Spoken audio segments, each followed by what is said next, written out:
மூன்று எண்களின் விகிதம் 5:6:7.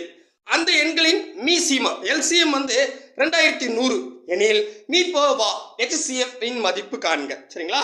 அப்ப நீங்களே பாருங்க, நான் என்ன கண்டிஷன் சொன்னேன்? ரேஷியோ இருக்கணும். சரிங்களா? அது எத்தனை நம்பர்ஸ்னா இருக்கட்டும், ஆனால் ரேஷியோவில் இருக்கணும்.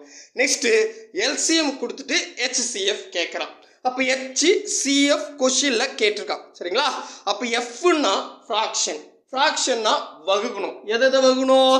எல்சிஎம் மதிப்பையும் அந்த ரேஷியோட மதிப்பையும் வகுத்துக்கணும். எப்படி? முதல்ல மேலே எல்சிஎம் 2100 இருக்கு, அதை போட்டுங்க. கீழே வந்து பார்த்தீங்கன்னா ரேஷியோ வந்து 5:6:7. இதை ரேஷியோ போடாமல் பெருக்கிங்க. ஐயோ பெருக்கல் வரலையா?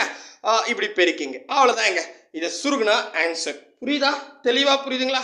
ரைட்டுங்க. அங்கே பாருங்க, 177 21 300ன்னு வரும். கரெக்டா? அடுத்தது இந்த 100ன்னு வரும். இதில் பாதி என்னன்னு வரும்?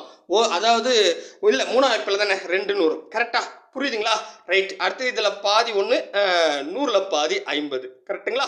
ஸோ இந்த 5க்கும் இந்த 5க்கும் கேன்சல், 10 மட்டும் தான் நிற்கும். ஆப்ஷன் பி தான் சரியான விடை. முடிஞ்சிருச்சு. ஒரு செகண்டில் போட்டுடலாம். ரொம்ப ரொம்ப ஈஸியான சம் தான் இது. சரிங்களா?